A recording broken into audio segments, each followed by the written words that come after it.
He is France. I am Vlad, and this is Let's Talk Battle Rap Podcast. On today's show, we got a very action-packed show. We're talking about all the battle announcements. That's right. Eazy versus John, Mook versus Twork, Serius versus Geechi, Bill Collector versus Bad Newz. Also, we're going to be talking about Traffic 6. We're going to be doing lightning picks. We also got the small room versus big room debate that started on LTBR's Twitter page and went kind of viral there. We had some responses by some notable rappers. So we're going to get back to that. And as always, this show is brought to you, and we're going to do the final exam takeaways. Don't forget about that. As always, this show is brought to you by letstalkbattlerap.com, the only place for you to get event recaps, artist profiles, battle ratings, stats and facts. That's what we're about. That's letstalkbattlerap.com. And now, without any further ado, I bring to you my main man, Big France. What up, player? Big Frizzy in the house. Happy Monday morning. Yeah. You know what I'm saying?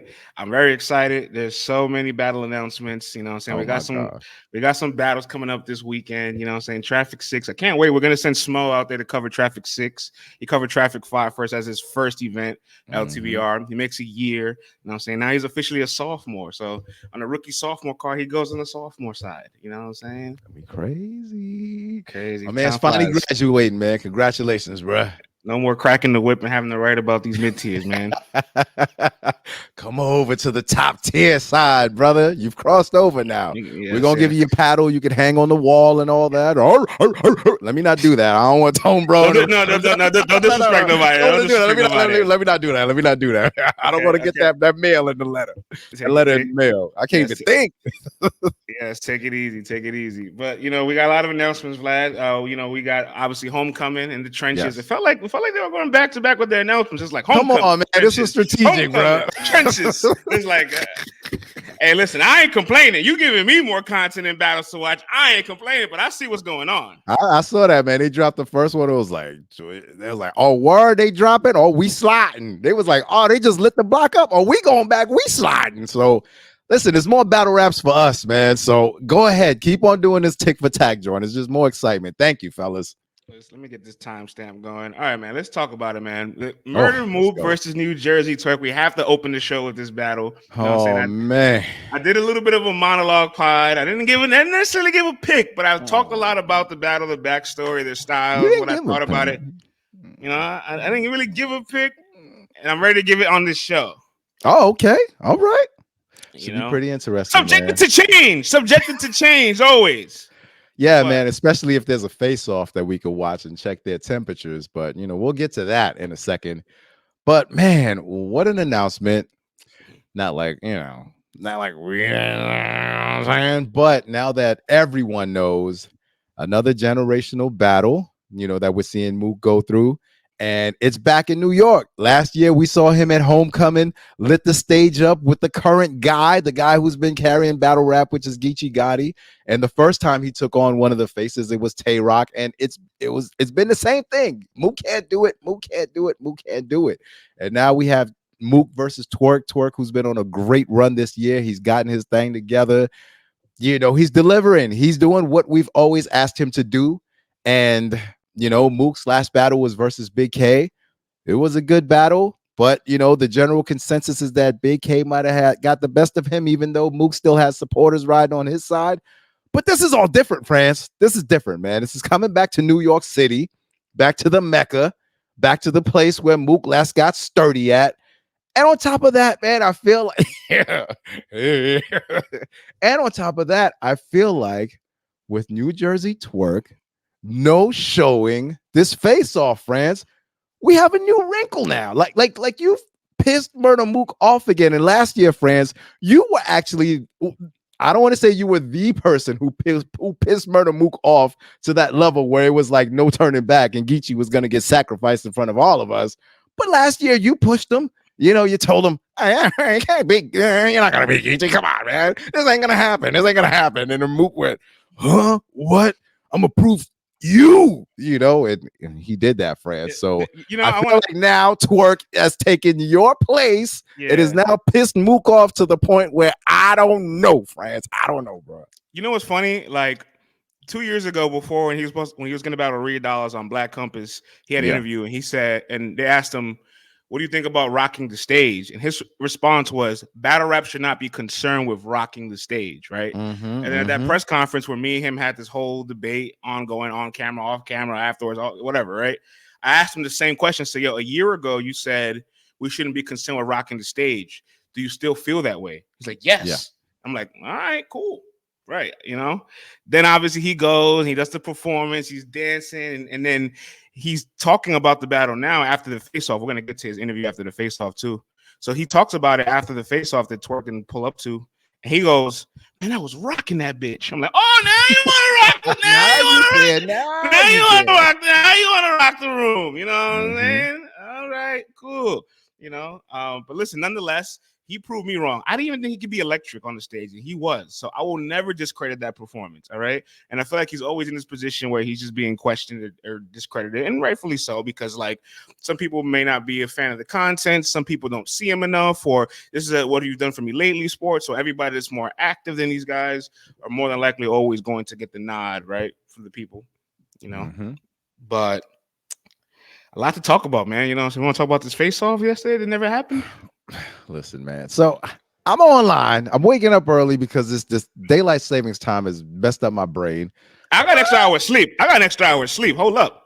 Bruh, I fell asleep early, woke up early, went back to sleep, woke back. I was out of it, man. Kids were out of it. Hey. They slept for like 14 hours. It was amazing, but so anywho, I'm like, let me look at this. What's going on? Got my man No Bar Sakbaset talking to Murda Mook. And Mook is outside like, he didn't make the face off and this and that. And I'm like, why ain't Brian make the face off? Like, he's been Mr. He didn't make the last face off either. I don't know. I thought maybe he was saving a deer. Maybe he was by the local ASPCA, returning some sheltered dogs or something like that. He's an animal guy. I thought perhaps he was doing something like that. France. You ain't right. I went on Twitter. The man is in the middle of the Grandies, aka Yankee Stadium, with Geechi Gotti, and it was posted 6 hours earlier with a bottle of Hennessy. And Geechi's like, real ones out here. Yeah, it's a whole. It's a mob out there, France. There's like 200 people. The regular neighbors who are not involved are like, what the hell is going on here? I can't sleep. There's Mercedes-Benz's blasting rap music all night long. People barbecuing, and New Jersey Twork is in the middle of all this. Meanwhile, he's supposed to be at a face-off. What is happening, France? Why is he not there? Like, this is not a good sign. Sometimes I look at omens and signs and things of that nature, and I'm just like, I don't know, man. Like, you would think a battle versus Mook, maybe it doesn't mean that much to him anymore, anything like that, but it's got to mean something to the business, and you got to respect the business. And you're here to sell tickets, you're here to sell pay-per-views, you're here to draw people in. They only come to New York once a year. All right. This is why it's called homecoming. Okay. Houston is not homecoming. It's not Atlanta. It's not LA. This is homecoming. You're from the town. You're from Trenton. A couple hours away, but you're close enough. And you don't show up to this. Like, come on, man. It was disrespectful, bro. And I think, it's just something if he wasn't scared or motivated then, which you already know that he already was, it's just adding more motivation to his pen. And all I'm saying is that now you're throwing something into the pot, man, and anything can happen. Before all this, I'm like, I don't know how Mook was magical last year, but to duplicate that again against Twork, who's crazy, explosive, pen-wise, bananas, a lyricist, like, this is going to be tough. But I got to see where homie's head is at, man. He missed the face-off. I don't know, bro. Yeah, this is reminiscent a little bit to like Geechi, who also missed his face off with Mook. So I guess this is like this ideology that probably like, look, it's in New York, it's Murda Mook, it's me, it's the soul already. Which I'm not giving them the pass. I'm just saying that's probably how they're looking at it. Right. Okay. You know what I'm saying? But they need to show up there because obviously they get the big bucks for a reason. It's a reason why you're a headliner. It's a reason why you're the main event. You know what I'm saying? It's the reason why this event is built around you. So we need that extra content as we continue to roll this along to create that dialogue to further, just push the battle. And we didn't get that yesterday. Instead, we actually got Murda Mook. One man did a face-off with 3 people in one day. Okay. You know what I'm saying? Murda Mook probably had a face-off with Black. I heard he had a face-off with Chess. You know what I'm saying? I heard he had a face-off with like the Ace probably. You know what I'm saying? So we're going to get some Murda Mook arguing content. That's for sure. I was invited yesterday. I'm glad I didn't go. I couldn't make it because I definitely would have been put on the grill. I definitely would have been like, yeah. Let's have this conversation, friend. I'm cool. I don't want the spotlight again. You know what I'm saying? That's would have been sweating, son. I'm cool. I don't want that spotlight again. But Mook does talk a little bit about Twork's career in his interview with Hip Hop Is Real right after that face off. I want to play this clip here so we can listen to what he has to say. I thought it was slightly interesting here. Potential and they still no. Sometimes your potential, okay, you can be past your prime. You understand? Okay. Like, just because you knew what somebody's potential was, Twork, he's a whole conglomerate of potential. His whole career is based upon potential. Conglomerate of potential. It's always if with Twork. Yo, if he were to do this, only if he could do this, or only if he would, it's all potential based upon him. He has, he showed many sparks of greatness, of course. Okay. But what we have to understand and remember is that all of that is a part of your greatness. Yes. Preparation is definitely a part of your greatness.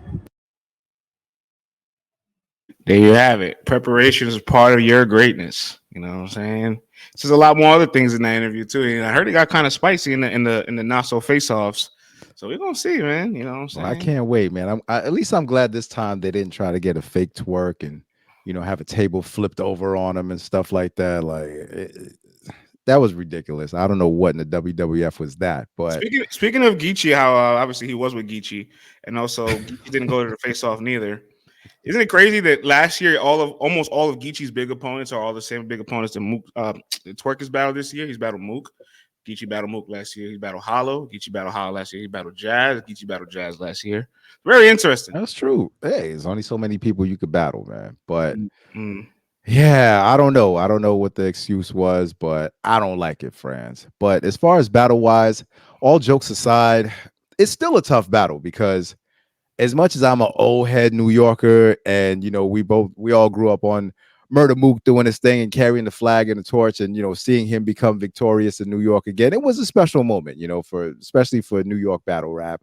But New Jersey Twork, man, he's just a monster, as Charles Barkley would say. He's a problem, dude, and it's nothing that he can't do, and he ain't choke all year long on that stage, like so. There's nothing we can't even point to that. So it's tough, man. I want to say, as far as writing wise and even being on that stage and all the dynamics that you bring to a battle, it's tough to clear. It's tough to clear New Jersey Twork when he's on 100. And this year he's been going stupid. But I don't know, man. My old head sense of wisdom, man. I gotta go with Murda Mook, man. I'm sorry. I went with him in the Tay-Rock battle. I went with him in the Geechi battle. I'm not gonna let my man down now. You know what I'm saying? I'm going for the quote-unquote underdog or whatever. I'm riding with Murda Mook for this battle, man. I'm riding for the old heads again. Damn, man. I don't like when we both agree because I feel like we're both gonna be wrong. Oh, man. We can't both be wrong, man. Big Twork. for the sake of dialogue, for the sake of TV, yeah. But nah, man, I was thinking about, like, when I had the monologue Saturday morning and I kept talking about it to myself, I kept just switching my pick, man, because there's like moments where I'm like, yo, Twork has a higher peak, but Mook is able to just arm people somehow, some way. And something about like the angles that people try to craft for him don't ever really hit the way that I think they should. Besides Verb angle, I haven't seen another one as effective against him.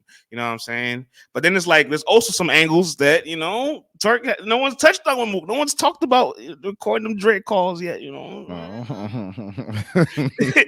I'm saying? So like there's just certain angles that I'm looking at. I'm like, yo, like Twork has all this available, but the same token, it's like Mook in New York is an obstacle. It's a real obstacle. So no, it's listen, we only have like the Solomon battle and the Geechi battle to really go off of. You know what I mean? And those are like how many years apart? You know what I'm saying? So I don't want to just say, oh my goodness, Murda Mook cannot be beaten in New York or anything like that. You know what I mean? Right. But it is the place where he will be the most comfortable, where people will understand him the most and stuff like that. And yes, I do feel like he definitely can attack so many angles when it comes to Twork and stuff like that, and vice versa. But it comes to the point where it's like, that you got to write for that stage once again, and the stuff that you're gonna say to Twork, unless it's some newer. Mook is clever; he can find ways to say stuff, but is that timing, is that rhythm, because Twork is going to be bombing over and over and over again. Like I say, I'm going against what my brain is telling me. Yeah, same here. Brain is telling me same here, New man. Jersey Twork. Fundamentally, the person that is a more explosive performer on a stage should be able to beat the angler on a stage. You know what I'm saying? Fundamentally speaking. But I'll be honest too. I'm kind of tired of doubting Murda Mook. You know what I'm saying? Picked against him in the Rock battle, proved me wrong. Picked against him in the Geechi battle, proved me wrong. It's like, all right, like what else do you got to keep doing, like for me to just finally like buy in? You know what I'm saying? And I think it's very possible that high stakes, very a lot of implications in this battle. He can show up. You know what I'm saying? I think in the real world we get like a fake debatable, but people want to win, right? People want to win here. Somebody want to get that win. Exactly. Somebody wants that W. I mean, all right. So going off of the Big K battle, and you're looking at Twork's last pieces of work and stuff. I know the last one was Jazz, but you look at, all right, let's say the Emerson Kennedy battle, from Twork and stuff like that. And I even saw Twork put Jade in a blender, son. Like he went down to DC. Son, he took Jade Serious for 3 rounds and put her in a blender. Like, so I'm saying, if he's showing up that serious for Jade, like what? Like he cannot not show up. I'm sorry, I'm gonna be 43 this month. My heart and being from New York won't let me pick against Murda Mook, man. But I'm sorry, man. If I had to actually put a betting ticket in, friends, and like no one knew and it was anonymous, you know what I'm saying? I mean, 2 bands on Twork, you know what I'm saying? But we're live on Twitter and YouTube. Hit subscribe, hit like, hit share, hit comment while you're here. Since we're live, man, I'm going with Mook, man, and the old heads, man. All my 40+ cats, man. Let's represent. Yeah, I am too. But I will say one last thing though.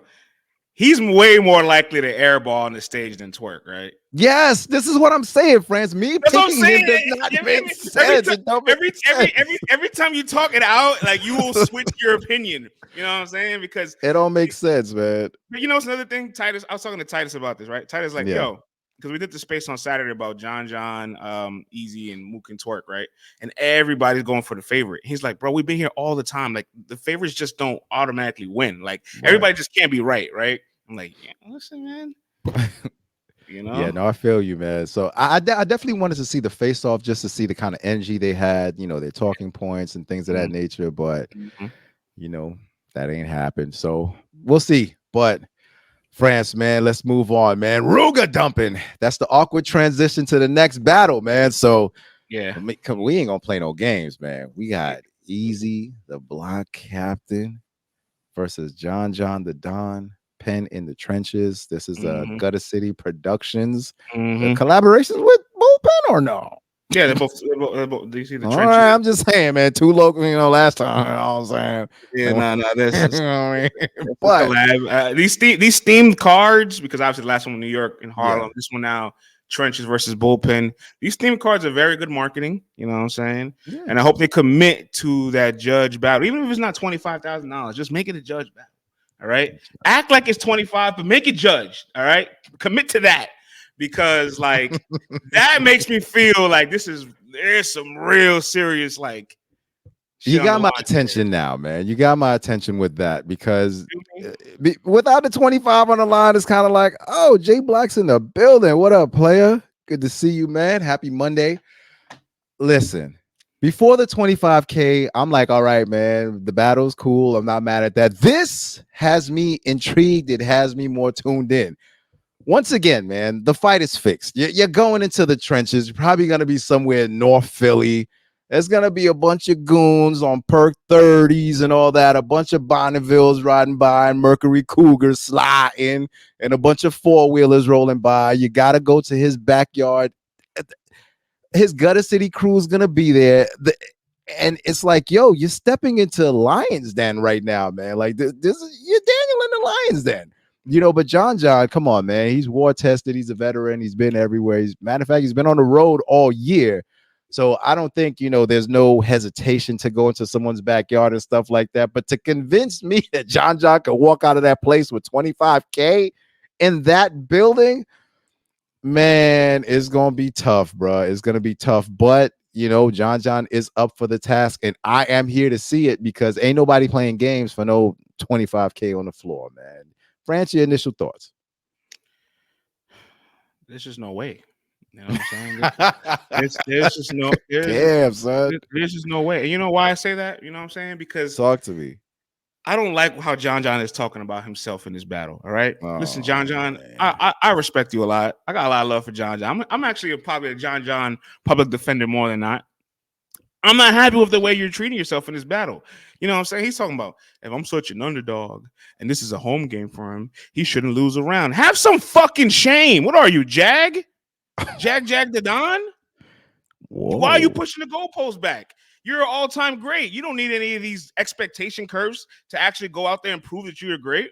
You know what I'm saying? You're a high-level angler. Yeah, it's in his backyard. You know what I'm saying? He's definitely going to have the advantage. But don't you have all the tools and you say you have so much to say to him? Like, you don't need to do any of this. I don't like this for him personally. You know what I'm saying? And also, I feel like maybe he's just doubled down on the perspective where he's at. He's like, how was he the A side? Well, brother, I can tell you how he's the A side. Hang tight here, Mr. Donathan. Okay, you know what I'm saying? Because we could pull up the views on your last 3 YouTube drops. That's the thing that exists in the world, right? Yeah, if we're gonna talk about YouTube drops, we're gonna actually talk about YouTube drops, okay? Because your highest YouTube drop this year is still lower than Eazy's lowest YouTube drop in views this year. Okay, look at these numbers. There's a massive gap. Also, there's a massive gap between the opponents and the cards. We'll add some nuance to it as well. Come on, man. Come on, man. We won't completely kill you, all right? I don't like the way you're talking to John right now. When you see these names, by the way, I put 49 bars. Sorry, 40 bars. When you see these names, 40, all right. When you see these names, that's how quick you were ready to put up that post. You're like 49 bars. You ain't even changed that shit. Nope. And when you see these names, John, all right. Yes, he's hotter right now. He's the A side. You know what I'm saying? I don't know. Personally, I just don't like hearing him talk like this. It's giving me the feeling of like Jag when Jag talked about ill will. Yeah. And it's like, bro, if it's like somebody like Jag, an industry guy, somebody that doesn't battle rap, I get it, right? They're not active. They don't do this versus a professional. You're not just a professional. You're a legend. You're an all-time great. You know what I'm saying? Anybody adding you to their resume is a star, is a badge. Let's act like it. You know what I'm saying? So all this like, I shouldn't lose a round. You shouldn't lose a round. I don't like that. I ain't like that either, man. I did not like that. And John, come on, man. 25K on the line. Let's not play around, dog. You know what I'm saying? Eazy too. Listen. Now, Eazy does have more to lose, though. Listen, there's a lot that can be said on both sides here, friends. There's a lot. Eazy does have more to lose because obviously everybody's thinking John's going to lose his battle clearly. Also, not everyone, all right? Let's not put out these narratives and just act like he has no chance. Majority. All right, how about this? Let me clean it up. The majority of people that voted on our Twitter poll. Okay? All right. Okay, clear that up, man. You sounded like the other guys. You know, nobody said, listen. All right. Here's the thing, man. I said, all right. I'm cleaning it up. Keep going. There is a lot that could be said. Both sides and both parties, man. And, you know, if John ain't signed no NDAs, you know, because we don't, you know, those are flying around nowadays. You know what I mean? If he ain't signed no NDAs, he's going to have to get money, friends. Like, he's going to have to claw, scratch. He might have to grab, twist. You know what I'm saying? He might have to bite. Sometimes you win a street fight, you got to do what you got to do to get out and get that W and make it back home. And if John is willing to go there and not leave anything on the table, because, you know, everyone's connected in the background somehow, you know, and everyone hears things and knows things and sees things and you know, that may not always come to the forefront. And when you know more than the average person, you can deliver it a lot better than someone who has a hunch, heard about it through battle rap, or, you know, is a little closer to the situation. That's all I'm saying. So there's a lot that he can talk about. that he could put out there on the table, and it's not just the stuff that Geechi mentioned. You know what I'm saying? And there's ways to go about it. So the battle is not that clear cut, man. Yes, everything is favored for Eazy to take this victory. Taking 25,000 out of North Philly, like it's a tough task, man. I don't know how anyone can do it, but John, if he's gonna do this, he's got to leave everything out on the table. Now, the only reason why I'm speaking to John is because, like I said, it's set up for Eazy to win. All his balls, everyone who's gonna be there, you know what I'm saying? Like, it's all there for him, and we've seen John with the crowds from time to time. Man, y'all sleep, wake up. They ain't listening. Come on, wake up. Like, boy, you start doing that, man. Oh man, brother gonna be over there getting ready to start his rounds and all that, and start doing that with 25K and stuff. But I shouldn't be, John, you're the rapper. You know the approach you need to take. This is going to be a difficult task, but I'm here for it, man. I'm here for it. Yeah, that 25 on the line. I do feel like the last couple years I've seen Eazy perform at a higher level than John. I've seen him garner more attention than John. I've seen him do some of the like Jay Smo wrote an article about it, and it's just like there's some little details about like the way they write in their pen. It kind of has like a big separation between what they both do. The environment's made for Eazy. Like, it's a very, very difficult task for John, and especially if this is a judge battle. If it's a judge battle, I think just by human nature, those judges might be like 1-1 going into the third. Like, they might do that. So his second round is gonna be very pivotal. And nobody doesn't ever have no chance. You know what I'm saying? He definitely has a chance. And I will say this: I do think Eazy has more to lose, because if Eazy loses his second battle back to back for the first time in years, right? To the consensus. Mm-hmm. Boy, Twitter gonna light up. What's Eazy the Block Captain update page gonna do when it's a judge loss? They can't argue that. What are they gonna do when it's a judge loss? You know what I'm saying? They're gonna figure out a way, say, oh man, Eazy got robbed. There was a robbery last night. There's a robbery in your headline. That's gonna be the headline. There was a robbery in Philly. That's what's gonna happen. It's a robbery in your city and your platform, man. You know what I'm saying? But listen, last battle though, if we're talking about attacks and strategy, Eazy the Block Captain did not have the best points of attack and strategy. This was like one of the first times that we saw him misstep. There were missteps. He was looking for places to land. The places where he did land upon further review, when you're looking back at it, you're kind of like, well, that doesn't really help your argument. That kind of detracts from what you're doing and stuff. So there were fundamental mishaps that were happening in the last battle. So, this guy is not a machine who's just unbeatable or anything like that. We saw him mishandle the Geechi Gotti battle, like clearly in front of our eyes, last battle. So with John having things that he can speak about, and if he wants to get nasty, if he wants to drag these things out, he can, and he knows how to do it. Who am I to give any advice or anything like that? But we're gonna scheme. Let's get to the point. You know what I'm saying? No overdrawn, no macadamia joints and stuff like that, because Eazy's gonna be bombing. I think he's gonna, try to figure out where he went wrong last time and get back to what he needs to do. Because he don't really even in his misstep though, the man was fire. All right, like don't act like just because you finally seen him fall from the graces that he's not still one of the best 3 to 5 battle rappers actively in the world right now. He is. You know what I'm saying? So let's everybody chill out. He's vulnerable, but that don't mean you can beat him. Listen, don't mean he can't though, man. All I'm saying is that there were angles, and we saw Eazy mishandle the angles that he had from his point. You know what I'm saying? I think this might get violent. All right, I think this might get very violent. You know what I'm saying? Not violent. Oh, lyrically. Yeah, lyrically. Where that come from? I think this. You know what I'm saying? It get kind of dark, yo. You know what I'm saying? Man. I think it can get kind of dark. I'm not gonna lie to you. Eazy gonna start talking about slanging in Kensington and all them people and this and that, and how he had to stuff the rocks here and there. Listen, but this is why they battle, man. You play to win the game, France. All right. So these guys gonna show up and go to war. I'm just saying, I don't think it's gonna be as easy, no pun intended, as everyone who's voting on these surveys are going. Like, I don't think it's gonna be like that. There's still points of attack. So I love it, man. I love the promotion. I love the tick for tack. They're already starting. This is great. Good bounce back for both dudes. John coming off his controversy. That's anywho, and Eazy coming off of ton loads of controversy. You know what I'm saying? So we'll see what's up, man. We'll see what's up. It could also be a very messy battle where somebody takes the wrong approach again. When you say all that. Absolutely. Hey, listen, man. Eazy took the wrong approach last time. Your baby mama, Tiana. Well, I don't care about Geechi's baby mom. She can do whatever she wants. Like, who cares? You know what I'm saying? Like, his kids live with him. Like, he took the wrong approaches last time. So if he takes the wrong approach, John takes the right approach in the third. And like you said, it's already 1-1. Can you see how this battle can go the other way, France? You see what I'm saying? That's all I'm saying, bro. He's good enough to win a round for sure. Oh my goodness, man! You see, John's going. He gonna be on your line, cuz. It's bad enough we're already in the trailer. Do you got the trailer, friends? We made our first trailer.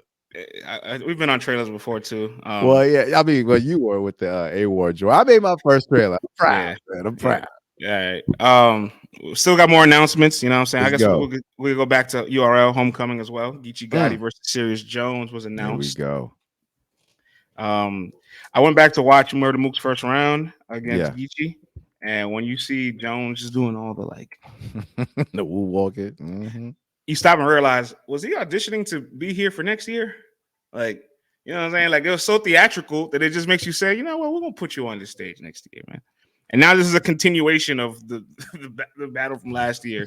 So I can't say I'll be totally transparent. It's a battle that I'm not that excited about. But Geechi's been having a very amazing year, you know what I'm saying? Damn near arguably back in his peak form, or you know, some big wins, and has been consistent with all level of opponents this year. He gets to I don't want to say the word redeem himself, but I guess he gets to go back to that New York stage and like, you know, make up for that the Mook performance, which I'm sure he could take back or wanted to do it over if he could, probably.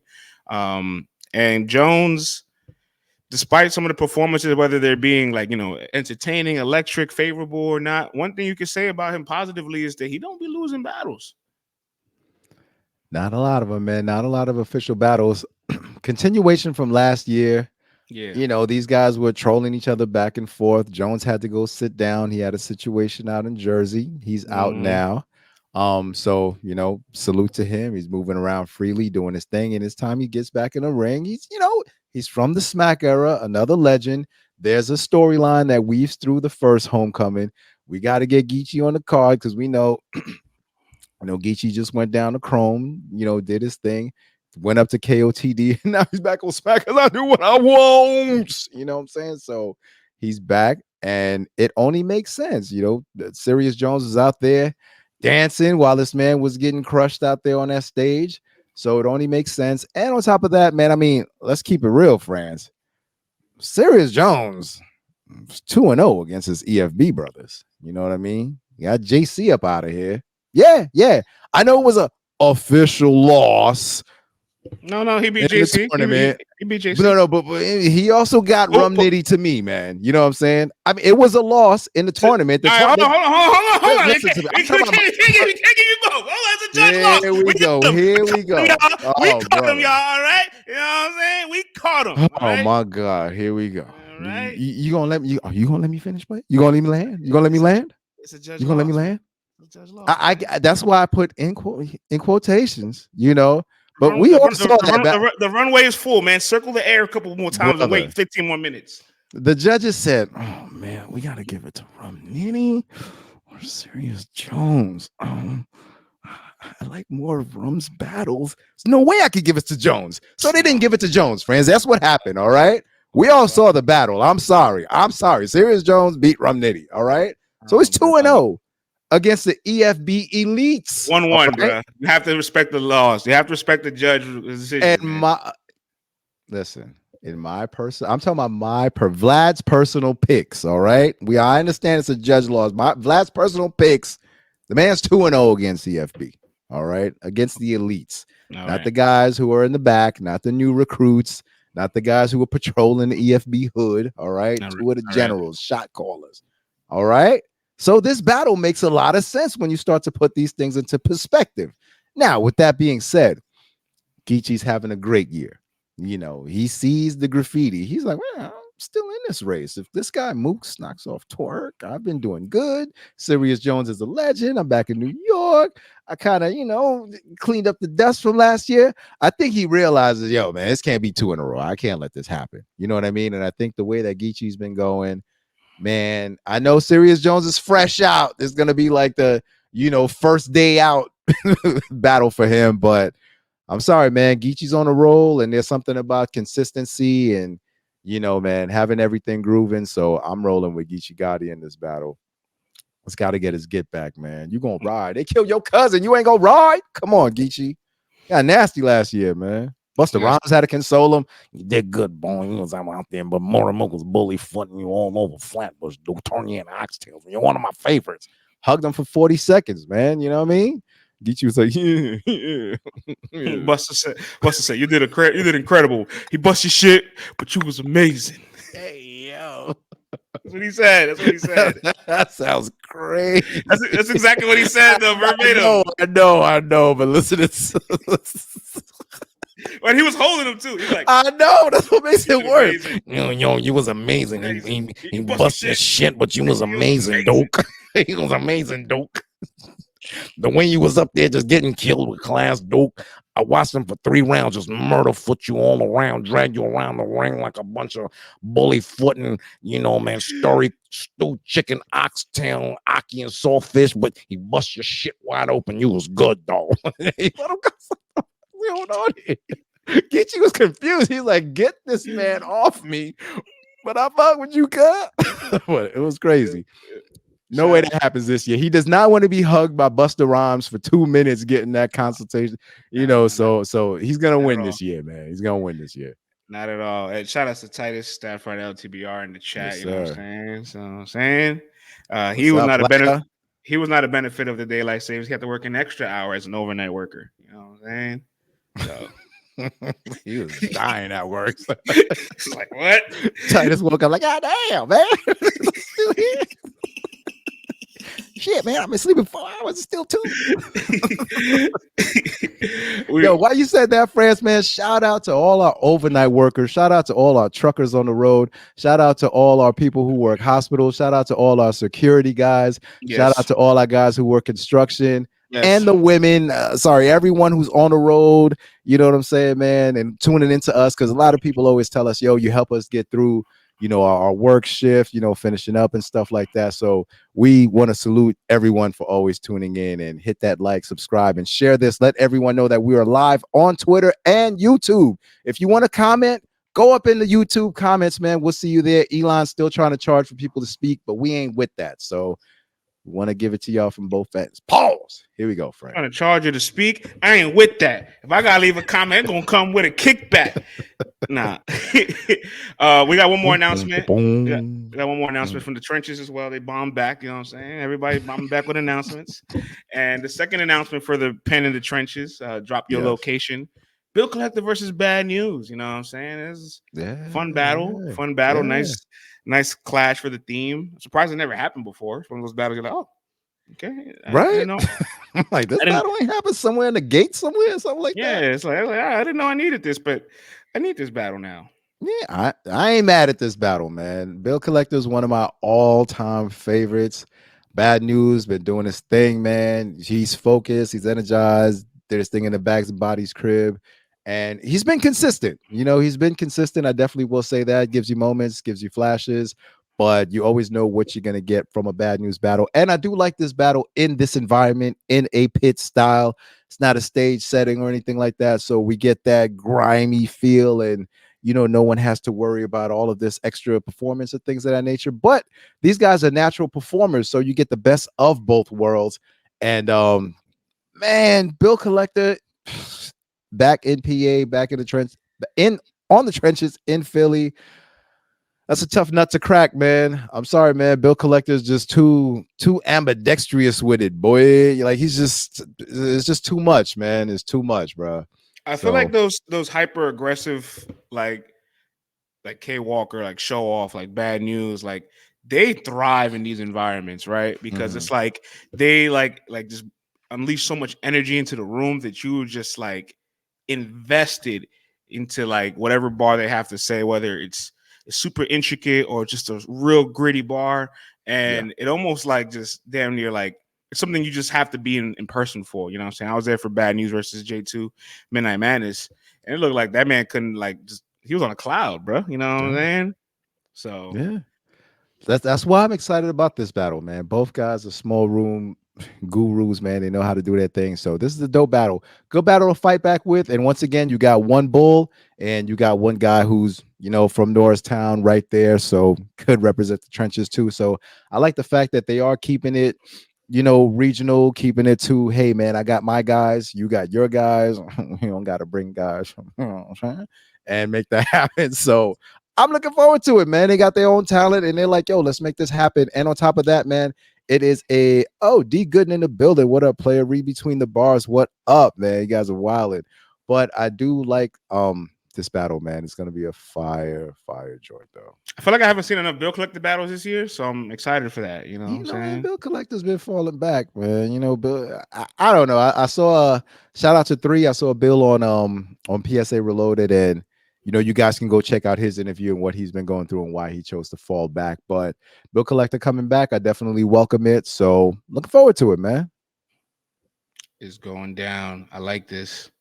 I like this. So you know, Vlad, we had a tweet last week that set the Twitter world and battle rap culture ablaze. Yeah. You know what I'm saying? The tweet read viral friends, man. Battle rap in the small room is on pro, and battle rap on the big stage is on Hall of Fame. And there was a lot of people disagreeing in the comments. A lot of people, a lot of rappers too. They have never actually performed on a big stage, so it's interesting for them to tell me. I don't know what it's like, but neither do they. So. Here we go. Send all your emails to let's talk battle rap at gmail.com. Okay, so you know, I'm not gonna lie though, I thought it was interesting because you know a lot of people chimed in. It became a really big topic. Everybody talking about it. Hitman, the greatest big stage performer of all time, who just had 2 room rockers in the small room over the last couple of years with Bill and Will. Obviously chimed in on it, and he's like, listen, man, small room's still tough, but ain't nothing like that big stage. You know what I'm saying? And for me, Vlad, I remember vividly, right? Because when we started our caffeine deal at the end of 2020 and 2021, we did the daily show. I was on Mondays, CC was on Tuesday and Wednesdays, Toxic Thursday was on, Titus. You know what I'm saying? Every Saturday we were doing like a recap show because there was so many events. We were streaming 5, maybe 6 days a week. We had a very active chat. We had a big following on caffeine and all the Twitter, and we're getting all these quotes from media, and a lot of rappers are in media too because they all got caffeine deals. So there was an explosion of that.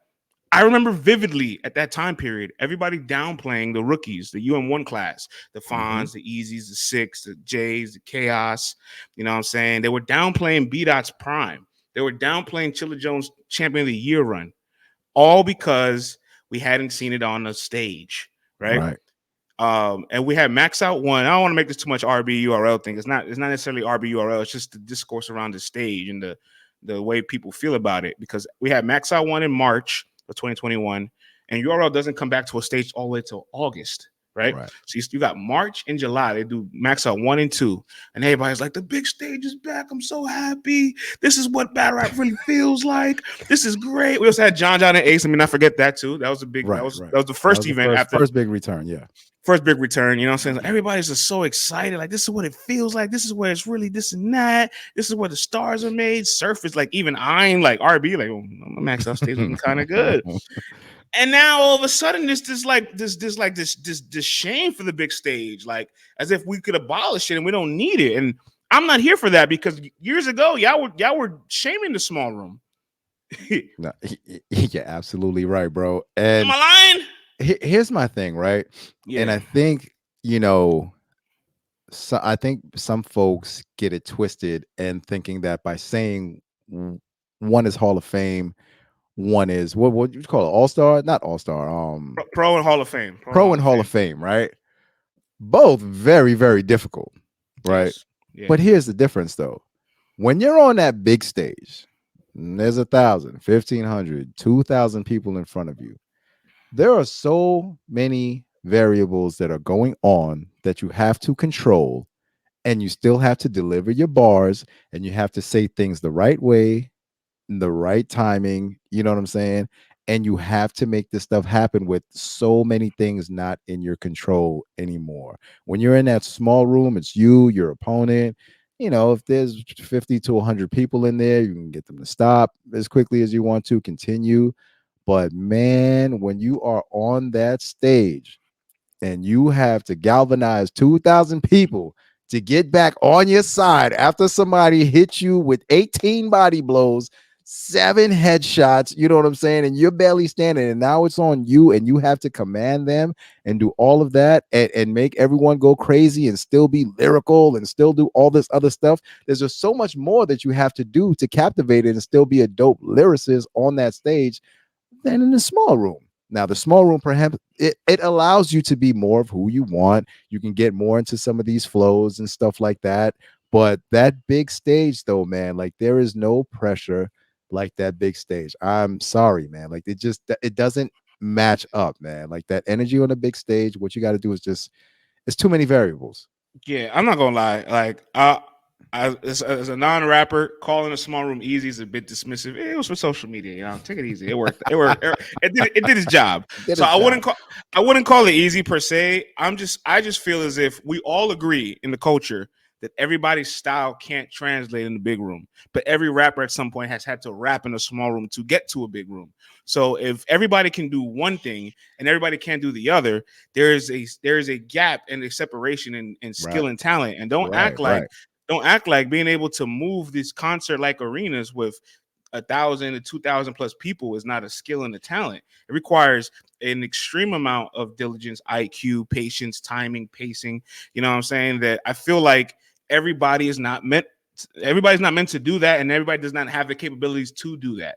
You know what I'm saying? It's not like you're dumbing down your style or watering down. You're adapting to your environment, right? That's what it is. You're adapting to your environment. And in a small room, it's interesting because the element that you can't control, the crowd, is no longer a variable, which means there's one level of difficulty that's gone, and you and your Right. opponent have an even playing field. But the big stage, you know, everybody says, oh, I don't want to let the crowd, you know, sway me. I don't let the crowd tell me what, but you you don't like the big stage because of the crowd. So, which you can't have it both ways. You know what I'm saying? Like, clearly, this element that this uncontrollable is the reason why a lot of people fear this stage. Now, let me say this: I like small room battles more than big stage. You know this. I've Yeah. always been an advocate that I prefer to have my battles there because it makes better content. But just because it makes better content doesn't mean necessarily that it's not as difficult as a big stage. You know what I'm saying? The big stage is more difficult. Two things could be true. Small room battles could be better, and big stage battles could be more difficult. Shout outs to Frozenberg, Frozy and Brozy. You know what I'm saying? They did Frozen. they did the first episode of their podcast, and they chimed in on this. You know what I'm saying? And Sure did. Yeah. Rosenberg was offended. Yeah, oh yeah, oh from the jump, man. Shout out to Froze, you know, Yeah, the older brother. And you could, it was all good. It was all good it was sport. all good. It's all entertainment. It's all entertainment. But you know, Froze, the older brother, you know, seeing things from both sides. He's like, hey, I just want to present this to you. Frozen brother was like, oh, hell no. I hate when people who don't rap tell me like he was just aggressive from the jump, right? But by the time they got towards the end of it, it was something that was unique. Frozen, his brother was definitely more like, hey man, I don't know, man. That I got big the clip. I stage. got the clip. I got the clip. Oh, let's go, man. Let the clip fly. What are we doing? They don't want to hear this from me, man. Yeah, Let the clip fly, player. let's listen to Frozy and Brozy. Before we start, France, I want to say go over to Frozenberg TV, man. Subscribe to him. You know what I'm saying? This is all content. It's all entertainment. But Frozy, you brought us up. We gonna go right back and respond just a little bit. And this is all healthy banter. Just on, a general question: are people compared to 250 people? Can you hear it? Maybe. Yeah. Also, is it not harder to garnish the attention from a crowd of plus 1,000 rather than 250? Yes, that could be true, but is it also difficult when you're battling your opponent who gets the same perks you're getting? Meaning, just like they can hear your bars better, they can hear your material better, they can hear your angles better. Your opponent gets that same respect. So for me, I feel like a good opponent is harder to win against in a small room than a big room, in my opinion. Like you know, Ill Will, right? Okay. Like Ill Will, for example. I feel like it benefited me being in a small room, but at the same time, he's in that same room. So if this guy can move 2,000 people, shit, I might be in for one where there's only 100 people.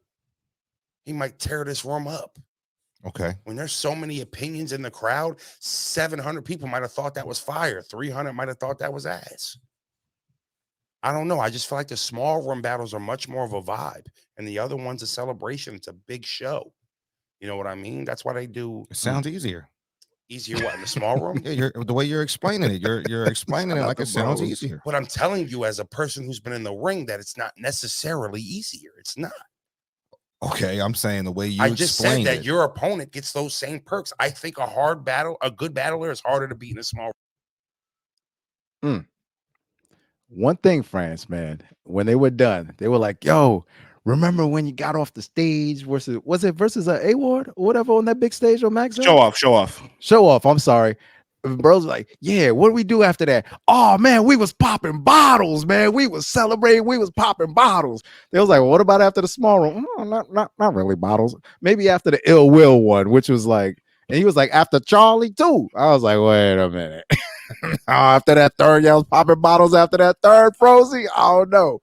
But with that being said, you can see just from the reactions that they do when they celebrate, just, you know, getting a victory on a big stage compared to that small room, they over there popping bottles and whatnot just because they did it in front of 2,000 people. So if that doesn't tell you anything, Frozy, LTBR will. You know what I mean, man? That stage, it just presents more variables. There are more things out of your control that you have to put together, man, to get that crowd. So that's why us over here say it's all Hall of Fame. But if you feel different, you're the rapper, it's all good. You know what I'm saying? But you know what I mean? I want to read some of Titus's comments here. Titus says, Fawn's star moment didn't come until this year when he beat Suge. Big stage creates stars. And Eazy battled T-Rex on Gnome and still didn't become a star until he saw Chess and Summer Madness in front of 2,000 people. And I generally feel like you just don't become a star or a great without rocking that. So we're not gonna eliminate it. We're not gonna diminish it. You know what I'm saying? But one thing can be true. Like sometimes those battles don't necessarily hold up to the small room battles. And when Rosenberg said that, like, it depends on the opponent, because a good opponent in the small room is harder to beat. I think that's true because you guys are very talented, and then the element that kind of shifts the dynamic that isn't present. You know what I'm saying? Because I'll be honest, I'm here for the boos. I'm here for the crowd to like engage y'all negatively when you guys airball. You know what I'm saying? There ain't no the margin for error is so small on the big stage. You know what it is, France? There's more bullshit to deal with on a big stage. And I think after 10, 11, 12, 15 years of battle rapping, the rappers no longer want to deal with the BS. You feel me? Like they're just like, yo, this is too much. I've been doing this for 15 years. It's like if you're a comedian and you start in the Chitlin circuit and you know you're doing shows in a pizzeria in the Bronx and stuff like that. And then now it's like you're doing arenas and theaters and stuff. You don't want to have to deal with going back to a hole in the wall club and people just sitting there, man, you better be funny. You know what I'm saying? Like you want to step into a place where people are like, oh, he's here, he's gonna make us laugh. Like, well, we're happy to see you, instead of, you know, with the screw face, like, you better make me laugh. So I think after these rappers have been in this game for so long, it's like, yo, I don't want to deal with this. I want to come in, I want to get paid really handsomely and rap in the most controlled environments possible. Now, if you're a content producer, if you're someone who films these things, you know, if you're a rapper who's been in the game for 15 years or so, I get it. You want less headaches, less nonsense, less BS, and more control. But to the people watching, man, there's nothing like hitting a game winner on that big stage, man, and taking it all the way home. Just like Titus said, Once your man was hitting those, if Jesus could walk on water, so could I, and all this other stuff, and going crazy with chess and Kajan and stuff on that big stage, that's what took him up to that next level. That's where the stars are created. That's where the Hall of Fame rafters come from, man. Like you gotta drop bombs like that on those stages, man. That's what takes you to that next level to me. Weren't we dealing with like a year or two removed of the NBA bubble, and people still be like, he's got an asterisk. You know what I'm saying? Like even in sports, y'all did this like subconsciously. Yo, you know what's crazy? Yeah. You know what's crazy? I did mean to cut you off actually, right? Because the players told us, yo, this bubble was no joke. Like it's tougher than actually living your own life and being, going home and being on the road. They said staying in the bubble is tougher. What did we tell the players? Nah, man, the bubble's easy. It's easier than going on the road. So it's the same thing. It's like, you know what I'm saying? But I think ultimately, like, I don't want to call the small room easy. So I'm going to remove it. I'm going to eliminate the idea of it being easy. I just want to make sure we clarify the big stage is harder. And subconsciously, my man Frozenberg, when he talked about the Mook announcement, he gave a nod to Murda Mook in New York in that big stage because he knows it's a different monster there. You know what I'm saying? Yeah, absolutely, man. Absolutely. And remember Goods, the man Goods, who said this is the era of the small room now. You know what I'm saying? He also had some interesting words. I can't even get it on the screen, so I'm playing into the microphone. What did he say? I got you right now. Hold on, hang tight. He says, where'd it go? Here we go. He says, for Mook, this is gonna be Mook toughest battle for sure. Also because Mook ain't go against nobody yet, right? Now, you think it'll be tougher than Taylor? Because of where it's at, it's gonna be on a stage. Oh, it's gonna be tougher because it's on a stage. We caught him red-handed. See, I said. Listen, yeah, man. Small room's not easy. Big stage harder. That's all I'm saying. And on top of that, everyone starts from a small room, whether it's a lunchroom, on the block, wherever, and then stages get bigger and bigger and bigger, and from there, you got to make adjustments and make changes if you still want to be that dude. So that's all I'm saying. Everyone starts from a small room, but only a few can control and command big stages over their career repeatedly. So that's the separation. That's why it's called Hall of Fame to us. In the words of Titus, if you're anti-big stage, you're anti-artist. because at some point, don't you want these guys to start rocking arenas and concerts and crowds? Like, don't you want them to be real artists? No. They want the leagues to charge $200 for a pay-per-view eventually, so that we can watch them perform in front of 25 of their homies. You know what I'm saying? So that's another thing. That's another thing. The small rooms is like every year with all your peers too. So it's all your friends. It's all of your friends who are there to lead you. Oh, you want to go take a pee pee? It's okay. Oh, you stumbled. Your stumble was so cute. You got the stumble back. Oh, you can get it. You got it. Don't stop rapping. Come on. This one they get mad. When we do this one they get mad. You know what I'm saying? I'm not speaking on anyone in particular, but I've seen people standing up there choking. Come on, you got it. You got it. I say this respectfully to our industry because this is still a very niche world. Like a 2,000 person crowd in reality is not that big. It's nothing. It's nothing, Frank. No, don't get me wrong. It's something. It's something. No, it's not. I'm saying it's not as big as like right. It's something, but I've been to concerts, man. I've been to large events. Like this is, I don't know, bro. I don't know, man. So if y'all think this is crazy, forget about it. On top of that, Scribble Jam used to be in front of thousands of people, man. Where people were battling, freestyling with backpacks on, and this was back then. Come on now. Or are you telling me? What was that joint called with Hollow and them was in the alleyways battle in France? WRCs? With the jean shorts? Yes. You're telling me WRCs, World Rap Championships, it's a tougher environment. It would then battling up on Scribble Jam on that stage, trying to get crazy to a beat and people and all that stuff. There was 6 people there One is the cameraman. One is the host. Two of the four people are the rappers. Come on now. Let's be serious about this now.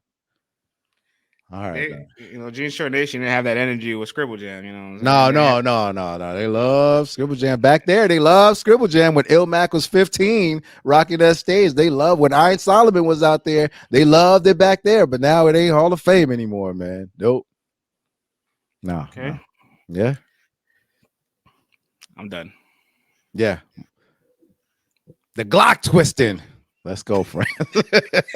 Awkward transition. I love when Jazz did that joint and it Twork ran straight into the Ruger dumping. I was like, this was hilarious. Yeah, let's close off here with. Did you get a chance to watch all the final exam battles? I did. Yes. Any massive takeaways from final exam for you? All right, let's do this. All right. As far as what I think. Listen, man, this is a degenerate culture. If you're busting your gun, you've been in jail, you're wearing some kind of rag, you might have got into a DV altercation or to rob somebody's grandmother. We celebrate you. You know what I'm saying? You pump drugs in the community. We celebrate you. You know what I mean? Because your bars are fire and you do it with a degenerate community. The guy who I saw that stood out with all of that I feel like is a marketable URL cat was Wusa. He put his words together real good. He had a good presence and stuff like that. Stuff to work on in that third, shaky. But I feel like the first two demonstrated to me that he's got, the kind of content that Smack was built on. I feel like Dice he's lyrically nice, as cannabis would say, lyrically nice with the blah blah blah. But man, I was listening to the battle and not watching the battle at all. I heard a lot of this guy here, man, the Scarecrow himself, man, Rum Nitty in the bars and the setups. And like I said, the bars themselves are really good. But man, like, I get it. Sometimes words get patterned after certain people that we hear, and that's how they come out. I get it. But he's going to have to find more of his own voice, But I feel like as far as I just want to say it was his first three-round battle ever, though. You know what I'm saying? That is kind of crazy. You know what I'm saying? That is kind of crazy. Massive leeway for Dice. You know what I'm saying? Yeah. But the lyrics are there, so bam. Who else we had? Capo Bravado. Now, France, we had the I heard report, and you heard. And I was going off of what you heard, but what I sensed. He did his thing. There's definitely things to work on and stuff like that, though. But he has a good presence, and he's able to get people talking about him. Obviously, we just saw him and Miss Hustle and whatever they got going on. Save that for a different show, or whatever. But oh my god, oh man, he's wilding right now. Jesus Christ, word. But I want to hear Dice in 2 years when he. Wow. When he figures out who he wants to be. That's from Titus in the comments right there. Yes. Who else we're moving on to just now? Did you talk about Eunice already? Oh man, you would go straight to the Eunice one, man. Okay, here's my honest opinion about Eunice. Yes, he can write. It's gonna piss me off. Rap. I'm watching this battle, France. There's no way I can give this France. The man hasn't hit skins yet, France. What does that have to do with the raps? I'm watching him battle this Amazon with two BBLs who's going crazy lyrically, and the man hasn't gotten buns, and he's talking about how he's gonna do this and do that, and I'm like, I can't. I can't even. My brain can't compute it, France. I'm sorry, France. My brain couldn't compute it. All right. Now believability is a factor. Listen. I'm telling you. We let Jazz the dispatcher let the Ruger dump. All right, we let the Glock 40 drunk Christian, you know what I'm saying, rain. Let it rain, you know what I'm saying. You let DNA lets machetes fly. Now all of a sudden, this because of Jazz touching these skins. France, I'm telling. This was the first time that I heard about this angle. You feel me? I've seen him battle. He's good. Everyone don't need to be a thug. All right. You know me, France. I celebrate the regular, everyday brother that does his thing and ain't got nothing to do with all that nonsense that people are putting out there. You know what I'm saying? But I've seen Eunice battle. He's solid. More than solid. This He's is more the than first. solid. He's This more is than the solid. this is the first time that I've heard this angle, and I'm watching the battle going. I'm supposed both Miss Hustle's going crazy. This guy, I couldn't get out of my brain, France. I'm sorry, man. But I'll say that to say this. He fought, and I did like his character, his character breakdowns of Miss Hustle. I thought they were pretty dope when he was getting there. Certain things were just like not on my frequency. You know what I mean? And I also feel like with the delivery, like the tone, like he really stresses like a lot of his letters and stuff like that. And it's like, man, like it's a frequency thing for me, man. Like certain folks are tuned into him and tuned into his voice and how he delivers. And that's all good because, like I said, he's good brother. You know what I'm saying? He knows how to rap. But it was just tough to get with some things. But I don't know, man. It just was too much for me, bro, watching that first battle. But he's good. Pass him along. Give him another test. Give him another person. I'm sure he's going to do fine. He's going to do well. I'm just telling you for me personally. Man ain't getting no chinks. It looked crazy, man. It looked nuts. You know what I'm saying? It has literally nothing to do with the stuff inside the ring, bro. Listen. I'm talking about two different things. The battle versus him. In the battle, I cannot watch this cat who. It's one thing if Hustle said it, but when people are confirming it, and this is like the thing and stuff like that, like I'm like, come on, man, like, I just couldn't in the battle. I know the thing is, I've been hearing that a lot. No, I've been hearing that a lot, and I'm just kind of I can't correlate what the two things have to do with it themselves. You know what I'm saying? I could give a fuck less about your sex life when it comes to those 3 rounds. You know what I'm saying? I hear you. Jazz was a virgin forever. Jazz was a virgin forever, letting it ring. All right, she was a virgin forever, and she was a dispatcher letting it ring. What is happening here? I hear you, man. I hear you. I'm just saying, in my brain, I couldn't get past that. Next battle, I'll get past it. Next battle, you feel me? But the reason against a woman, it just did not hold up. Against a woman like Hustle, it couldn't hold up. He arguably won the battle. That's fine. He arguably didn't win the battle too. If he only arguably won it, you feel me? No, that if you have Hustle winning, I'm not even gonna complain because I think they were both very, very good in this debatable battle. But like, this is a rookie battling Hustle, who's arguably not just one of the best females out right now, probably one of the best 10 to 15 best battle rappers right now. Okay, you got people in the top 6 like Klutz beating the corpse of JC, all right, beating a Cortez choking every 2 rounds, and they're like, oh, Klutz is the god pen. This is the pen to save us. And then meanwhile, you got Eunice beating one of the most active, best battle rappers right now. Period. That's arguably. You know what I'm saying? Yes. Yes. That's all. Listen, man. Listen, the way acting like this, there's things that he couldn't get together in that battle. There were some air balls. They're on your helmet. They're on your helmet. Basically, if you don't clap cheeks, you don't clap feet. Come on, Vlad. That's what you're telling me? Yo, listen. I'm watching the. What is this? What is this filter? I'm watching this battle. So hold on. You telling me you go? Hold on. You know what, friends?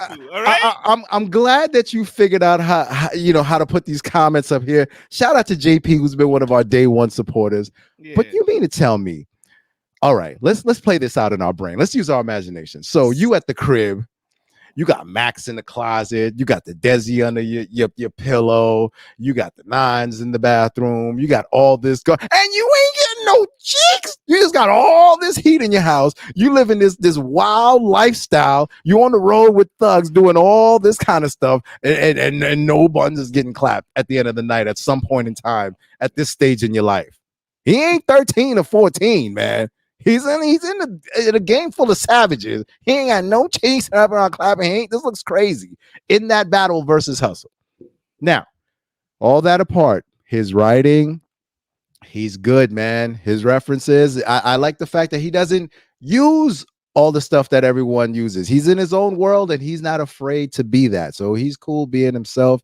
You know what I'm saying? I'm not mad at that. You know what I mean? I do feel that, I know everyone is on a Eunice bandwagon, and I'm still We've been on resistant. it. We've been on it. So it makes me look crazy. It makes me look crazy, but that's why I am who I am. If I come around more to, his art than I do. I'm not saying the man is bad. I'm just saying I want to see more. I saw some, there was some parts in that battle where I was like, yo, listen, man, hustle's consistent all the way through. You have some parts where you're falling flat and got to pick yourself back up. Let's be honest here. Let's not just give the man props because, he hung in there with, man.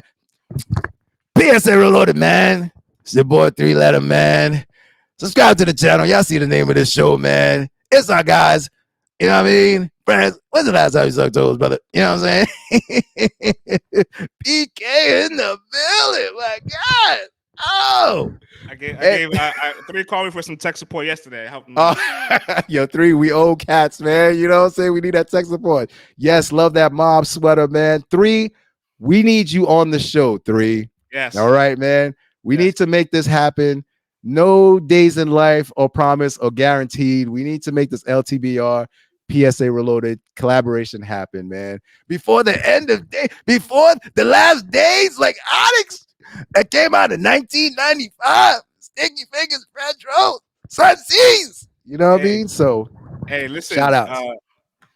And if you like the sweater, folks, and you want to come, hit your boy in the DM at Program V. It's made by our boy Dylan in-house. We work something out, you feel me? So, infamous LTBR. Now that we're talking about the pens, right? Eunice. Yes. 3-Letter Man's team Klutz. You know what I'm saying? I'm team Eunice. You know what I'm saying? I rock with, I actually am team. If I had to pick one, man, I'm just saying, man. I've seen Klutz get busy, man, 2 times now. 3 times. Three times. Come on, friends. Come on, dude. But guess what? Eunice beat is better than everybody Klutz has been in front of. Can Klutz It's debatable, man. Can Klutz do that little woo dance? Can Klutz do that? Oh, my God. Listen, Klutz do it. Klutz got a kid. Klutz out here clapping cheeks. All right. Okay. Listen, France, let me tell you, when Eunice finally falls into the black hole of the universe of the woman's galaxy system, France, he gonna come back spitting verbs and nouns you ain't never heard before, France. You know what I'm saying? When he finally gets them pink cookies in a plastic bag and he crushes him with his buildings, France. You know what I'm saying? Like, he is gonna be unstoppable. He's gonna be loaded Lux level, like, nice. You know what I mean? Like, it's gonna be ridiculous when he finally pounds the poon, France. Eunice is gonna be that guy. Okay, so salute to Eunice. We spent too much time on that. Let's move on, friends. Let's move on. Anybody else we didn't touch about in the final exam? Shouts to Mozzie got waxed. KCJ went crazy, man. KCJ Mozzie got man. He's getting left back, man. He needs some remedial summertime classes or something like that. Because maybe, man, this wasn't it. Maybe Mozzie wasn't meant to make it through. You know what I'm saying? They all don't last. They all don't make it to their 5-year deal, their rookie deal. They all don't make it to the end of it. You know he might get waived, France. He might get waived. Man, you know what I mean? He might get waived. I don't know. The brother need to get it together. Who else is on that? And Bandit Montana. Bandit. I thought Bandit beat Ryder. I thought he had more presence than Ryder. I thought his substance was just hitting harder. You know what I mean? Even when Ryder had the third coming at P, like, it was cool for that second, but then when he got to the main part, like, it fell flat, and it was just kind of like Ryder, did you see here? Like, this is in your home. Like, what's happening here? Like, this is getting crazy. Did you see Loso praying over KCJ? I seen Loso doing a lot of things in that battle, friends. I've seen Loso doing, backing up and stuff. Loso, you've been doing a lot, Loso, man. A lot of partying out here, man. I see you in the clubs, Loso. You know what I mean? Titus said Mozzie not getting to his rookie extension. Yo, friends, that was a 2nd round draft pick, and the 2nd round. Oh man, Jay Bizzle in the house. Vlad is the number 1 analyst about it. Please don't interrupt him. Thank you, man. That's all I've been saying for the last 5 years, Jay. You know what I'm saying? That's all I've been saying for the last 5 years, man. I'm glad someone else finally sees that, man. But yeah, man, Mozzie was a 2nd-round pick. Send him back to the G League. Let him get it together. Man, send him to Uzbekistan to play basketball, man. Yikes, man. With the fires coming out in the stands, that joint is crazy, man. What if the brother don't hit that game winner? That brother might not be making it back home. Brothers be back there.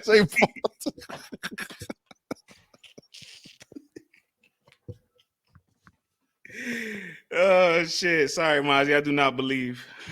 Oh man, word to mother, man. But that's my assessment, man. They got some good guys there. I do want to see Bandit Montana get another opponent.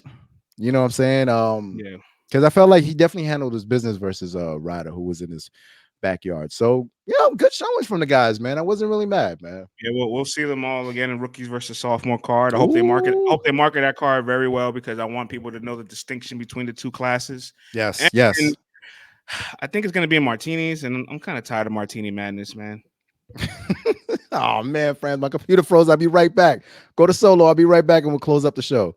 All right. So we're gonna close out the show with some lightning round predictions for Traffic 6. But before Vlad gets back, listen, I'm sorry, man. I love martinis. The wings is great. The shrimp is amazing. It's a vibe. You got the hookah, the Henny, and all that. But you know what I'm saying? There's just a level of comfort there that I want to see them, just battle somewhere else, a different environment, something with a little bit of a platform, something to get them to feel the stage element, something that they're not used to. You know what I'm saying? So me personally, I'm tired of martini madness. No shade to the venue.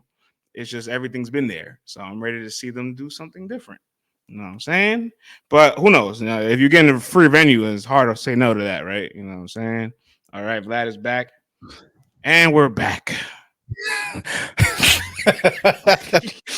Homes and All podcast, and we're back. Today I gotta tell you, guys, France and Vlad. Let me not go too far with this. I might get too crazy.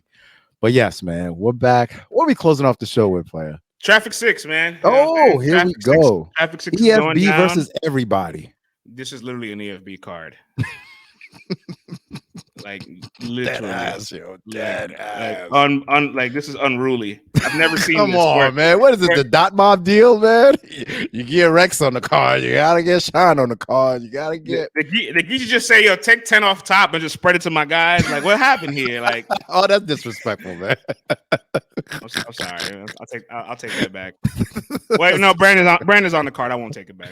Oh man, kid, they might as well just bring out Dan Boss for this joint, man. But yeah, yes, man. Put the graphic back up on the All right, so lightning round. Let's go through it. JC versus Authentic. What you got? I'm gonna go with Authentic, man. New York City. I've seen JC. Oh man, I've seen JC getting handled recently, bro. I'm gonna go with Authentic. It can't get any more bleak than this, right? So JC is due for a win, right? Like it just can't get worse than this, right? So I'm just rooting for New York, man. Everything says JC and his, with all his brothers and all that stuff. But Authentic, he's got something to prove. He's got a name to make, and I've been seeing JC. Man, I'm not gonna lie. Opener JC, bottom of the flyer JC might be one of the best battle rappers ever. You know what I'm saying? So, you know what? I might have to change my mind now. I'm gonna go with JC, man. You just convinced me, friends. I'll go.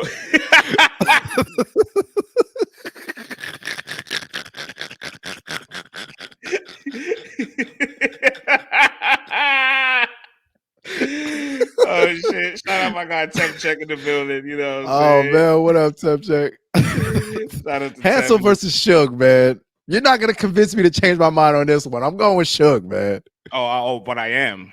Wait a minute. But I am. Suge might choke, man, in this battle. Why do I have this feeling? Let me tell you something, right? I saw Shotgun Suge in October. And he told me, France, what you think, man? You think I make a top 20 list this year? What you think? I put in a lot of work. I'm like, hey, Suge, you're the most booked battler on URL? He goes, damn, that's crazy because I be bitching all the time. I ain't battling enough. And in my head, I'm like, damn, bro. And the man has been booked 7 times this year. He was booked 9 times last year. He might be booked the 8th time this year. Who knows? And so you battled 16, maybe 17 times in the span of 2 years. And you can't convince me you're motivated for Hansel. You can't convince me that. You know what I'm saying? Especially if you're Especially if what if they throw him on homecoming? And he's like, I'm gonna be on homecoming anyway. I don't gotta worry about this. Cancel 2-1, man. You know Cancel what? You 2-1. might be right. You might be right, man. I'm thinking about it. I'm like, Sugar's flying out west. He's battling Hansel. Oh God, man. All right, real name Brandon, Ultimate Madness 4 champion versus Holmesy the God, Ultimate Madness 2 champion. Okay, Holmesy the Gizzle, man. Let's go, Holmesy. Yeah, I got Holmesy straight up. You know what I'm saying? Holmesy's underrated. He knows how to win battles. If we're just gonna compare their championship runs, of course you're gonna have to put Holmesy's ahead of everybody's. He's probably one of the best, if not the best. And Brandon had a good battle against Jay Mills, but we don't, you know what I'm saying? It's Jay Mills. Stop that, man. Stop your disrespect of the elders, player. Next battle. Oh, what you got? You got Holmesy? Yeah. It's rapid fire, man. I got Holmesy, man. Holmesy is just consistent. Brandon's still fighting his footing. So rolling with Holmesy. Danny Myers versus Sheed happens. This could be electric. I'm going with Danny, man. I'm going with Danny. Danny's going to do the worm. Danny's going to pop lock. Danny's going to jump in the crowd and start crumping. He's going to throw his hat and all that stuff. He's going to freestyle you to death with rebuttals and all that. Haymakers. He ain't too far away from his ranch. I'm rolling with Danny in this battle. All right. Well, I would go with Danny, but he battled Loso a week ago. Mm-hmm. Then he battled Chest. He was. But he battled Chest the very next day, which he's also very good in. And then a week after that, he's battling Latte. I think it's a 1-rounder. And then 6 days after that, he'll be battling Sheed Happens. Like, you know what I'm saying? It's a very busy schedule for Danny Myers. I think Sheed is ready to find his footing again. I wasn't really happy with the start of his first half of this year, but that B Magic battle, that first round against Magic, yeah, that's fire. Very fire. Listen. Danny. Room for Sheed. I'm going for Sheed here. Danny. Oh boy. You want to talk about Geechi and Nightwing first? Let's battle. Talk about this. Let's talk about this. Rum Nitty versus Kid Slade. Go ahead. I'm intrigued because, I remember at the top of the year, everybody was saying what rappers are going to take Kid Slade in these battles. Like no top tiers are going to battle him. Whoever and then, they paying. You know what I'm saying? And it got to the point now, it's like, if they paying, they'll paying. But Kid Slade did say on PSA Reloaded, that he had a conversation with Nitty, and they kind of like, see, eye to eye, they're cool. And Kid Slade's not battling anybody that feels like disrespected or feels like offended by, the stuff that came out of him last year. And he's only rocking with people that understand the story, see him as for what he is. And he was like, listen, if I really was what you guys are saying you are, URL wouldn't be booking me, and these guys wouldn't be battling me. And I'm like, you know what? You make a good point. My only thing is, I did like the Cortez performance. You can have him beating Cortez. I'm in the minority, so I'm not going to argue it. But I just didn't feel like Hold on. It's in the minority that Kid Slade beat Cortez? No, I'm in the minority that I have Cortez winning. I'm in the minority. Oh, you're Latino heat, so that don't really count. You know what I'm saying? Yo, Titus, where you at, man? You see this, man? Titus, hold on. Y'all got Cortez. And listen. I'm from Brooklyn. All right. That's fine. That's fine. I've seen Cortez since he was a young pup at the Pyramid performing in the Lower East Side. Yes. So if anyone who's gonna be biased Cortez, it might be me.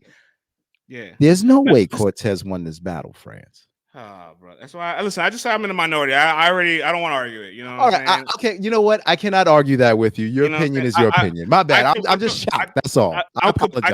I completely acknowledge where I'm at. I kind of like this first round a little bit more, and I thought the way he talked about the obvious angle was very creative and different. Period. I won't argue. Continue. Yeah.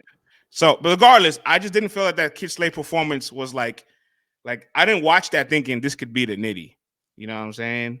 But apparently, to get a Nitty battle on the league, you know what I'm saying? I could get one. Yeah, offer Nitty the right money, he'll take the battle, man. But Nitty in Arizona is still a very dangerous assignment. So I'll just be honest, Vlad, a bit transparent. I'm kind of tired of this ideology of like everybody getting a Nitty battle. They try to reach their ceiling, they compete, they don't win, and we just applaud them for Nitty, being a warrior and taking on these up-and-comers, giving opportunities, and these guys doing well. Like, I'm kind of tired of this, like, pity party. You know what I'm saying? Respectfully. Listen. What I saw Slade do versus Cortez, Yeah. He finally got back to business. You know what I mean? That Tay-Rock battle threw him for a loop, France. Yes, it His did. brain was spinning. And he didn't know east from west, north from south for a hot second there. And you could tell in his style and you can tell in his bars. Like this battle versus Cortez, though, he was dropping bombs. He was back in his bag. You know what I mean? But it was also, once again, a controlled pit style environment where, you know, the crowd is limited and you don't have that space for people to be like, oh, you know what I'm saying? And then do all those other sounds and act goofy or potentially act silly or throw him off. He doesn't have to worry about that. And you're going back to Nitty's, you know, hometown. There's gonna be, I want to say at least a couple hundred, anywhere between 200 to 300 people who might show up and stuff like that. A little different environment. They're there to see Nitty, no matter what. You know what I'm saying? Kid Slade, Fire versus Cortez. If he follows that blueprint again, we just get a dope ass battle. You know what I mean? We just Look, get a dope ass battle, man. And you know, like, look, Nitty has pretty much taken on this role of a gatekeeper. They pay him nice, you know what I'm saying? He is embracing it. You know, he obviously was given shots in his carear that helped him propel, and he wants to do the same for everybody in the league. And you go down the list, you go to Jerry West, you could go to Drugs, you could go to you know what I'm saying? Oh, just on the league, just on URL. Right. Don Marino, Holmesy, you know what I'm saying? Castro, None. You know, another JOS battle, Flair Soul, Foots, you know what I'm saying? Ace Amin, and then off the league, forget about it. You got like the Oppas, the Kid Club, everybody off the league, he's giving a shot to too. So I'm just kind of like, all right, this is Nitty's regular scheduled programming. I just dislike and it's URL's fault, honestly. It's Smack's fault more so, because when he battled Drugs, he walked up to Drugs and said it on camera. Yo, you ain't gotta win, you know, you just gotta do good, you know what I'm saying? And I feel like that set the precedent that like we'll never really believe that these guys can beat Nitty.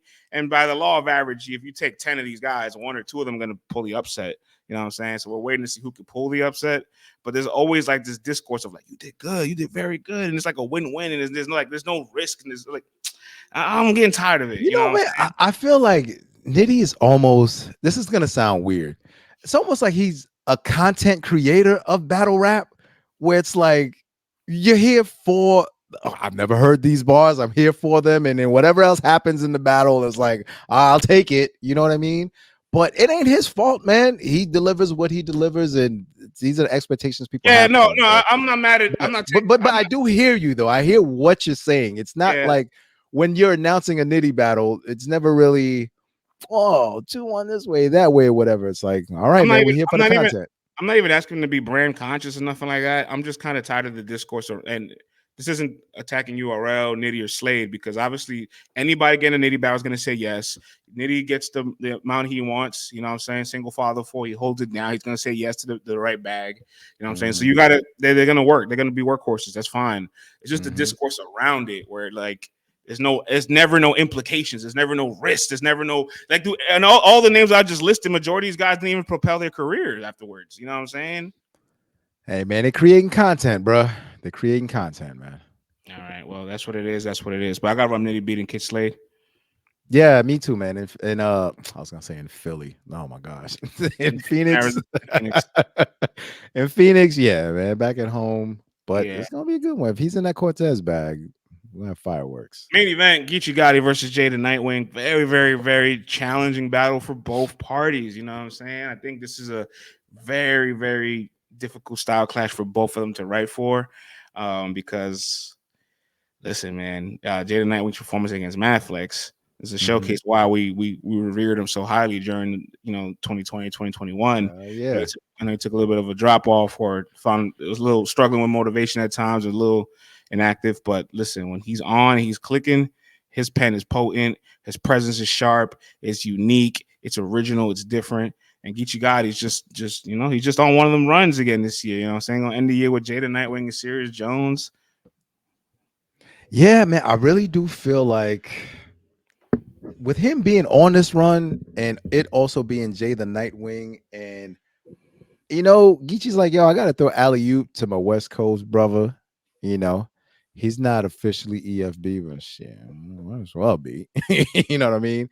But it's gonna be a dope battle. I liked what I saw with Jay the Nightwing versus Mad Flex, man. He was in that bag. So Geechi's been in his bag all year long. I think we're gonna get the whimsical fantasy world rhymes, the never-ending story that Jay the Nightwing is. And Geechi's been Geechi, man. He's been taking everyone seriously. And I think with all of that riding on the line, it pretty much closing out the year.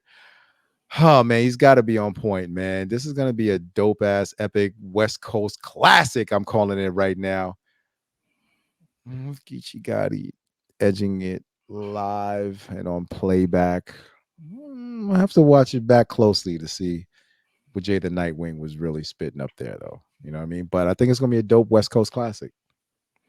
I think Jay the Nightwing could sneak one out here, but I'm gonna go with Geechi Gotti. You know what I'm saying? Most are gonna go with Geechi just because I feel like there's a special West thing going on here with this. You know what I'm saying? By the way, fun fact about this card. Yeah. It's the second time in the league's history where the guys that are top 5 on the app, Geechi Gotti, Danny Myers, JC, Jay the Nightwing, you know what I'm saying, and Roniti, all 5 of those guys are on the same card for the first time since Gnome 11. Jay the Nightwing still in the top 5? He's still in the top 5, bro. Oh my gosh, wow. Bro, he went on such a run in a revisionist run too. They went back and changed some of those results. That it was so prevalent that it held the test of time for the next 2 years. Bro. You know what I'm saying? So like, I gotta give it his props, man. Nitty, Danny, JC, Geechi, and Jay the Nightwing. The first time all 5 of them on the same card since Gnome 11. You know. Hey man, fire to them, man. Shout out to KG the Poet putting together another fire West Coast production. You know what I mean? All right. And Frank said, "All right." No, I'm saying. Oh, I thought you caught the joke, man. I know. Jay Black and 3 Letter Man definitely caught that West Coast production joint. You know what I'm saying? But dope card. Wish we could have saw it live. You know what I mean? But Jay Smo will tell us all about it. Oh yeah, we might have to pull Smizzo up to the shizzo, you know what I mean, and get the recap live for that one like we did last year. Maybe get the black phone too. Oh, hello, we can do that. I heard report was going to be. Heard. All right, man. In charge, man. All I got for today. All right, man. This is it, everyone. Yo, the chat was jumping today, man. I want to shout out everyone: Il Reem, Lion Legacy, D Bizzle, D Gordon, JP runs this. Who else we got up in here? M's, J Black, of course, man. Mr. Temperature Check, PSA Reloaded, 3 Letter Man, Titus, our boy holding it down for us. Everyone who's been up in the chat today, we salute y'all. Everyone who's been rocking out with us on Twitter Live. We do this every Monday, somewhere between 9:30 and 10 a.m. We go live. So if you like what you saw today, hit the like button if you like, share it out, hit the subscribe button if you feel inclined to. All right, and we'll check you guys out next week. And remember, everything ain't for everyone, and everyone ain't for everything. So until next week, Let's Talk Battle Rap Podcast. Let's Talk BattleRap.com. Peace. We out of here.